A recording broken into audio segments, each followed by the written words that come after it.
오늘 우리에게 주시는 하나님의 말씀은 신약성경 마가복음 7장 1절에서 8절, 14절과 15절, 21절에서 23절까지의 말씀입니다. 이 계시의 말씀을 들을 때 살아계신 하나님의 음성을 들으실 수 있기를 바랍니다. 바리새인들과 또 서기관 중 몇이 예루살렘에서 와서 예수께 모여들었다가 그의 제자 중 몇 사람이 부정한 손, 곧 씻지 아니한 손으로 떡 먹는 것을 보았더라. 바리새인들과 모든 유대인들은 장로들의 전통을 지키어 손을 잘 씻지 않고서는 음식을 먹지 아니하며 또 시장에서 돌아와서도 물을 뿌리지 않고서는 먹지 아니하며 그 외에도 여러 가지를 지키어 오는 것이 있으니 잔과 주발과 녹그릇을 씻음이로라. 이에 바리새인들과 서기관들이 예수께 묻되 어찌하여 당신의 제자들은 장로들의 전통을 준행하지 아니하고 부정한 손으로 떡을 먹나이까? 이르시되 이사야가 너희 외식하는 자에 대하여 잘 예언하였도다. 기록하였으되 이 백성이 입술로는 나를 공경하되 마음은 내게서 멀도다. 사람의 계명으로 교훈을 삼아 가르치니 나를 헛되이 경배하는도다 하였느니라. 너희가 하나님의 계명은 버리고 사람의 전통을 지키느니라. 무리를 다시 불러 이르시되 너희는 다 내 말을 듣고 깨달으라. 무엇이든지 밖에서 사람에게로 들어가는 것은 능히 사람을 더럽게 하지 못하되 속에서 곧 사람의 마음에서 나오는 것은 악한 생각과 곧 음란과 도둑질과 살인과 간음과 탐욕과 악독과 속임과 음탕과 질투와 비방과 교만과 우매함이니 이 모든 악한 것이 다 속에서 나와서 사람을 더럽게 하느니라. 이 말씀은 살아계신 하나님의 말씀입니다. 아멘. 여러분 한 주간 평안하셨습니까? 네, 평안하셨죠? 네, 오늘 주의 전에 나오신 우리 교우들 사랑하고 축복하고 오늘도 가정에서 영상 예배 드리신 우리 교우들 사랑하고 축복합니다. 단 주간 뜨거운 햇볕 아래서 교회를 6시에 참여하신 우리 교우들도 사랑하고 축복합니다. 오늘 예배 가운데 우리를 향하신 주님의 은혜와 사랑이 함께 하실 수 있기를 간절히 바랍니다. 저는 지난 주일 가정에서 영상 예배를 드렸습니다. 평소에는 이렇게 주일 예배를 인도하고 말씀을 전하지만은 지난 주일은 이제 휴가를 보내면서 1, 2, 3부 영상 예배를 드렸습니다. 인도자와 설교자가 아니라 예배자로 참여하였고요. 교회 현장이 아니라 가정에서 예배를 드렸습니다. 그래서 모처럼 영상 예배를 드리면서 소중한 예배 경험을 하였습니다. 우리 교우들께서 가정에서 매주일 영상 예배를 드리지만은 저는 매주일 이 현장에서 예배를 또 인도하고 있습니다. 우리 교우들께서 가정에서 예배 드릴 때 많은 어려움이 있지만 현장도 마찬가지로 어려움이 있습니다. 어쩔 적에는 아무도 없는 현장에서 혼자 말씀을 전할 때가 있습니다. 허공의 말씀을 전하는 것 같은 그런 느낌이 들 때가 있습니다. 우리 교우들께서 같이 예배 참석하시나 또 어떤 마음으로 참석하고 있는지 궁금할 때가 있습니다. 지난 주일 영상 예배를 드리면서 1부와 2부는 편한 복장으로 예배를 드렸습니다. 솔직히 말씀드리면은 또 담임 목사로서 주일 예배를 살피는 감독자의 마음을 가지고서 예배를 드렸습니다. 주일 예배 이모적으로 살펴보게 되었고요. 또 그리고 우리 교우들의 입장에서 예배가 잘 준비되는지를 살펴보았습니다. 이런 마음으로 예배를 드리면서 예배를 드리는 마음의 자세가 매우 중요한 사실을 새롭게 깨닫게 되었습니다. 그래서 3부 예배를 드릴 때에는 이제 복장을 다시 갖추고 정장을 하고 또 예배를 사모하는 마음으로 예배를 드렸습니다. 그랬더니 1부와 2부와는 다르게 예배의 감격을 누리게 되었습니다. 찬양이 새롭게 다가왔고요. 모든 예배 요소가 얼마나 은혜스러운지 몰랐습니다. 특별히 또 올로 목사님께서 전하신 그 말씀이 저에게 선포되는 것을 경험하였습니다. 비록 영상으로 예배를 드리지만은 바로 내 눈앞에서 나에게 전하는 것처럼 그 말씀이 저에게 아주 친근하게 다가왔습니다. 참 감격적인 예배였습니다. 여러분, 우리의 마음이 참 중요한 것 같습니다. 우리의 마음이 갈급하고 또 가난할 때 예배의 기쁨과 감격을 누릴 수 있습니다. 우리의 마음이 예배를 간절히 사모하게 될 때 주님이 내게 주신 은혜를 새롭게 경험하게 되는 것을 고백하게 됩니다. 여러분, 우리의 마음을 새롭게 하실 수 있기를 바랍니다. 예배를 간절히 사모하실 수 있기를 바라고요. 우리가 드린 예배의 자리, 가정에서는 어디에서든지 그 공간을 성소로 거룩하게 구별할 수 있기를 바라고 또 우리의 몸과 마음가짐을 새롭게 하고 예배를 드릴 수 있기를 바랍니다. 그래서 우리에게 찾아오시는 주님의 은혜를 누리실 수 있기를 바라고요. 오늘도 예배 가운데서 우리의 삶을 새롭게 하시는 주님의 은혜가 함께하는 귀한 예배 될 수 있기를 주의 이름으로 축원합니다. 오늘 주신 말씀은 특별히 장로들의 전통을 중시한 바리새인들과 무리들에게 주신 예수님의 말씀입니다. 예수님 당시의 바리새인들과 유대인들은 정결법을 중요하게 생각하고 그것을 잘 지켰습니다. 이것은 대대로 내려오는 장로들의 전통이었습니다. 장로들의 전통에 따르면 특별히 유대인들은 식사를 할 때 손과 발을 깨끗하게 씻었습니다. 특별히 외출하고 돌아왔을 때는 몸을 깨끗하게 씻고 식사를 하였습니다. 또 그 외에도 음식을 담는 장과 대접과 노크로도 잘 씻어서 음식을 들었습니다. 이것은 유대사에서 반드시 지켜야 하는 아주 엄격한 전통이 되었습니다. 근데 예수님의 제자들이 이 전통을 어기게 되었습니다. 예수님과 전도여행을 돌아온 후에 손과 발을 깨끗하게 씻지 않고 음식을 들었고요. 이 모습을 지켜본 바리새인들이 예수님에게 변명할 것을 해명할 것을 요구하였습니다. 어찌하여 당신의 제자들은 장로들의 전통을 준행하지 아니하고 보장한 손으로 떡을 먹나이까? 그때 예수님께서는 변명하거나 해명하지 아니하고 오히려 장로들의 전통을 아주 엄격하게 잘 지킨 바리새인들을 향하여서 외식하는 자들이라고 심하게 책망을 하였습니다. 예수님은 바리새인들을 향하여서 이사야 선지자가 선포하신 말씀을 가지고서 그들을 책망하였습니다. 이 백성이 입술로는 나를 공경하면서 속마음은 나를 멀리 떠나 있구나. 겉으로는 나를 예배하지만 사람의 법을 하나님의 법으로 가르치고 있구나. 이사야 선지자의 말씀이 바로 그들에게 하신 말씀이라고, 그들의 위선적인 말씀을 주님은 책망하였습니다. 여러분, 예수님의 말씀은 지나친 책망이 아니었죠. 왜냐하면 바리새인들은 장로들의 전통을 빙자하여서 부모를 공경하라는 하나님의 계명을 외면하였기 때문입니다. 그들은 제사를 하나님께 바치면 부모 공경을 피할 수 있는 장로들의 전통인 고르반 전통을 악용하여서 자식의 도리를 다 하질 못하였습니다. 그래서 예수님께서는 그들의 그 속마음을 보시고서 그들을 외식하는 자들이라고, 위선자들이라고 책망하신 것입니다. 여러분, 장로들의 전통을 중시한 바리새인의 모습은 오늘 우리의 모습을 보여주고 있지는 않습니까? 평소에 우리 자신이 말하고 행동하는 모습을 살펴보셨나요?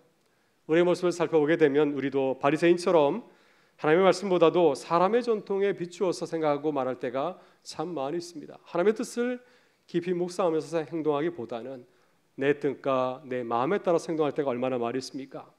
우리가 저한 특수한 상황을 고려하면서 마땅히 행해야 되는 것을 하지 못할 때도 참 많이 있고요. 우리가 매일 부딪히는 문제도 깊이 생각하지 아니하고 우리의 평소의 생각대로, 경험대로 또 가볍게 처리할 때가 얼마나 많이 있습니까? 또 다른 사람의 입장이나 생각을 배려하지 아니하고 무조건 내가 옳다는 생각을 하면서 내 생각을 적용할 때는 또 얼마나 많이 있었습니까? 여러분, 이것이 외식하는 바리새인을 닮은 우리들의 모습입니다. 오늘 주님은 우리의 모습을 가만히 돌아보라 말씀하고 있습니다. 그리고 우리의 마음을 살피고 우리의 마음의 정을 아름답게 새롭게 꾸밀 것을 당부하고 있습니다. 그래서 주님의 마음을 닮은 그리스도인으로 새롭게 살아갈 것을 우리에게 말씀하고 있습니다. 여러분, 그렇다면 우리는 그리스도인으로서 우리의 거친 마음을 어떻게 진실하게 가꾸어야 할까요? 오늘 주님은 우리가 버려야 할 마음과 또 우리가 가꾸어야 할 마음을 말씀하고 있습니다. 오늘 주님이 말씀하신 우리의 마음을 살펴보면서 우리의 마음을 새롭게 가꾸는 그리스도인들이 되실 수 있기를 바랍니다. 먼저 우리는 바리새적인 마음을 경계해야 합니다. 오늘 보면서 예수님은 바리새인들을 외식하는 자들이라고 책망하였습니다.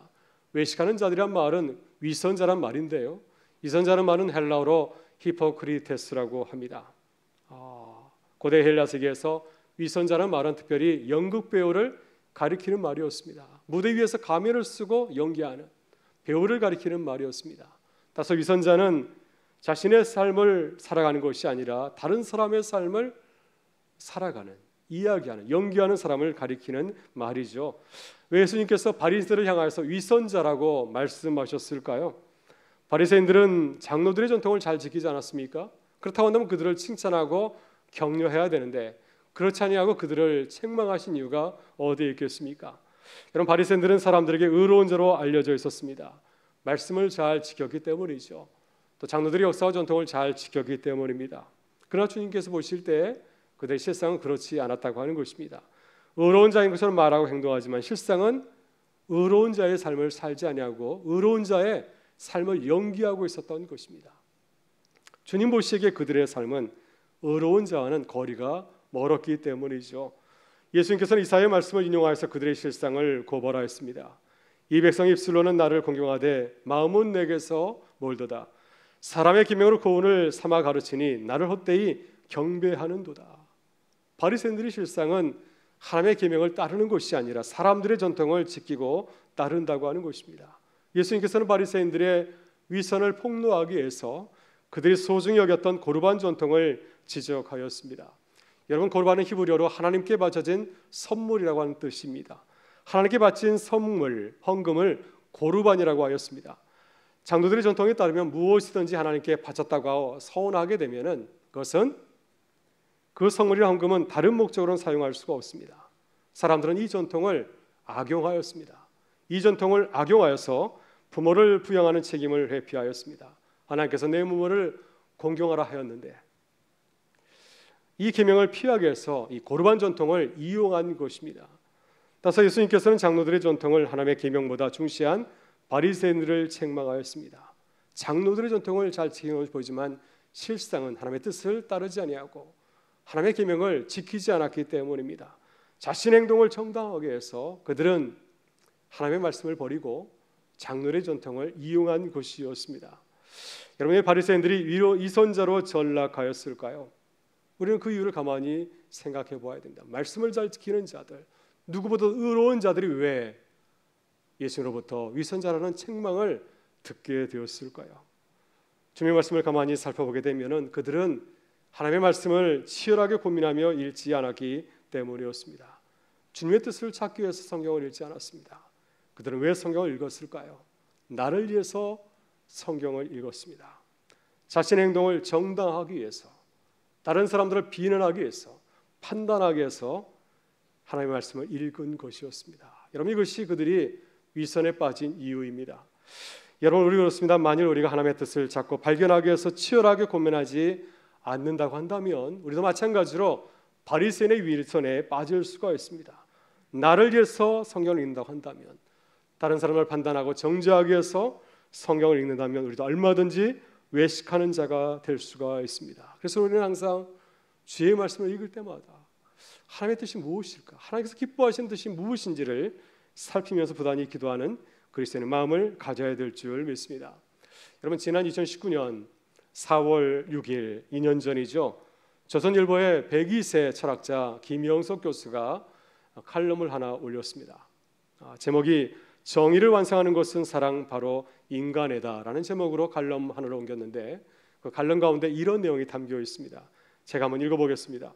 성경을 읽어보면 포도밭 주인이 아침 9시, 낮 12시, 저녁 5시에 와서 이리즘 품꾼들에게 다 같은 품삯을 주었다는 비유가 있다. 영국의 존 러스키는 성경을 읽고 산업혁명 이후에 경제적 갈등과 모순을 해결하는 길은 정의로운 노사 관계보다 사랑이 있는 질서가 더 중하다는 저서 이 마지막 사람에게도를 남겼다. 존 러스킨이라는 사람은 성경을 읽으면서 어떻게 하면 이 시대의 문제를 해결할 수 있을까 고민하는 가운데서 이 시대의 문제를 해결하기 위해서는 정의보다도 사랑이 필요한 사실을 깨닫고 이 마지막 사람에게도라는 책을 남겼다고 하는 것입니다. 여러분, 김영석 교수는 성경을 읽고 살아가는 그리스도인의 마음을 참 잘 말씀하였습니다. 여러분, 우리는 성경에서 하나님의 뜻을 찾고 발견해야 됩니다. 어떻게 주의 말씀을 가지고 살아갈 수 있을까? 주님의 뜻이 무엇인지를 우리는 깊이 고민하고 기도해야 될 줄 믿습니다. 그리고 이런 마음을 가지고서 살아가게 될 때 이 어려운 시대의 문제를 해결해 나가는, 헤쳐나가는 그리스도인의 삶을 살게 될 줄 믿습니다. 다음으로 우리는 내 속마음을 살펴보아야 합니다. 오늘 본문에서 예수님은 바리새인들 위선자라고 심하게 꾸짖었습니다. 가장 의로운 자라고 자부한 그들을 향하여서 예수님은 위선자라고 꾸짖었습니다. 예수님께서는 이 사건이 일어난 후에 이제 바리새인이 물러간 후에 다시 무리를 불러서 그들에게 그 이유를 말씀하였습니다. 왜냐하면 누구든지 이 바리새인과 같은 실수를 할 수 있기 때문이죠. 여러분의 의로운 바리새인이 위선자로 전락하게 되었을까요?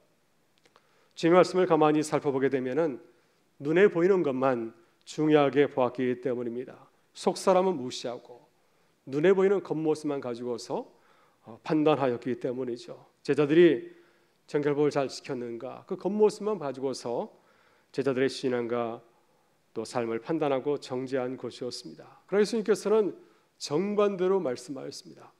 예수님은 눈에 보이는 것보다도 눈에 보이지 않는 것을 중요하게 보셨습니다. 사람을 판단할 때 눈에 보이는 겉모습 가지고서 판단하는 것이 아니라 눈에 보이지 않는 속 사람을 가지고서 바라보셨습니다. 우리의 손과 발을 깨끗하게 하는 것 물론 중요하지만 그와 아울러서 우리의 마음을 깨끗하게 하는 것도 중요하다 생각하셨습니다. 왜 그러셨을까요? 우리의 마음에서 나오는 것이 결과적으로 우리의 겉모습을 결정하기 때문이죠. 우리의 말과 행동과 우리의 삶 전체를 결정하기 때문입니다. 그래서 예수님께서는 우리의 마음을 살피라고 말씀하십니다. 바리새인들은 겉모습만 가지고서 시비를 가렸습니다. 정결법을 잘 지키면, 겉모습이 그럴듯하면, 깨끗한 모습을 하고 있으면 더 이상 크게 문제 삼지 않았습니다. 그러나 예수님께서는 여기서 한 걸음 더 나아가셨습니다. 어떤 마음을 가지고서 정결법을 지켰는지, 어떤 마음을 가지고서 말과 행동을 하였는지 우리의 마음을 살필 것을 당부하셨습니다. 이렇게 말씀하신 이유가 무엇일까요? 우리의 마음의 상태가 매우 중요하기 때문이죠. 우리의 마음이 우리의 삶을 결정하기 때문입니다. 그래서 주님께서는 이렇게 말씀하십니다. 무엇이든지 밖에서 사람에게로 들어가는 것은 능히 사람을 더럽게 하지 못하되 사람 안에서 나오는 것이 사람을 더럽게 하는 것이니라. 여러분, 예수님 말씀처럼 우리의 마음을 잘 살피시나요? 우리 하루에도 수없이 말하고 행동하고 있는데 우리의 말과 행동을 돌아보면서 우리가 어떤 마음을 가지고 행했는지를 살펴보십니까? 하루를 마치고 잠자리에 들 때 하루 동안 내가 했던 말과 행동을 돌아보면서 내가 어떤 마음을 가지고서 그러한 말과 행동을 하였는지를 살펴보고 있습니까? 여러분, 사람들을 보기에 우리는 아주 멋진 말과 행동할 때가 참 많이 있지만은 그러나 우리의 속마음은 그렇지 못할 때가 참 많이 있습니다. 그래서 우리는 솔직하게 우리의 마음을 들여다봐야 됩니다. 우리가 건강한 마음을 갖고 있는지, 나를 사랑하고 아끼는데 나를 사랑하고 아끼는 것처럼 다른 사람들도 사랑하고 존중하는지를 살펴보아야 됩니다. 그래야 바리새인들처럼 내 기준을 가지고서 다른 사람을 판단하고 정죄하는 죄를 범하지 않을 수 있기 때문입니다. 우리는 우리의 속마음을 살펴야 하는 것처럼 또한 다른 사람의 마음도 살펴보아야 됩니다. 오늘 보면서 제자들이 손을 씻지 않고 음식을 먹었는데 그 모습을 바라봤다고 한다면 바리새인들은 그 이유도 한번 살펴보아야 됩니다. 왜 예수님의 제자들이 급하게 식사를 하게 되었을까? 왜 손을 씻지 않았을까? 그 이유를 한 번쯤 물어보고 또 나누었다고 한다면 제자들의 마음을 이해하게 되었을 것입니다. 쉽게 비난하고 판단하는 죄를 범하지 않았을 것입니다. 어쩌면 예수님의 사역을 이해하고 또 예수님의 사역을 돕는 제자로 새롭게 거듭나게 되었을지도 모릅니다. 여러분, 우리는 어려운 코로나 시대를 살아가고 있습니까? 우리의 마음의 상태가 참 어려워진 것 같습니다. 어려운 시대를 살아가다 보니까 우리의 마음이 열려있지 아니하고 닫힐 때가 참 많이 있습니다. 다른 사람의 삶을 이해하고 공감하기보다는 비난하고 판단할 때가 참 많이 있습니다. 여러분, 이 어려운 시대를 살아가면서 우리가 말하거나 행동하기 이전에 한 번쯤 우리의 속마음을 살펴보실 수 있기를 바랍니다. 그리고 또한 시간을 내어서 다른 사람의 마음도 한번 살펴보시고 또 들여다보실 수 있기를 바랍니다. 그래서 서로를 이해하고 공감하면서 이 어려운 시대를 헤쳐나가는 제 몸된 교회와 성도들이 되실 수 있기를 주의 이름으로 축원합니다. 마지막으로 우리는 주의 마음을 품어야 됩니다. 오늘 본문에서 예수님께서는 이제 바리새인들과 무리를 돌려보신 후에 마지막으로 제자들에게 말씀하였습니다. 바리새인처럼 위선자로 살아가지 않으려면 어떻게 살아가야 되는지를 말씀하십니다. 왜 바리새인들이 위선자로 전락하였을까요? 주님의 마지막 말씀을 가만히 살펴보게 되면은 그것은 자신의 속마음을 살피지 않았기 때문이고요. 또 무엇보다도 중요한 것은 자신의 속사람을 아름답게 가꾸지 못하였기 때문입니다. 여러분, 우리의 마음을 위선자로 만드는 이유가 무엇일까요? 아주 중요한 문제가 무엇이겠습니까? 그것은 우리의 나쁜 생각과 태도에 달려 있습니다. 예수님은 우리를 위선자로 만드는 나쁜 생각들을 소개하였습니다. 본문 21절부터 23절을 보게 되면은 듣기만 해도 불편한 나쁜 마음과 생각을 열거하고 있습니다.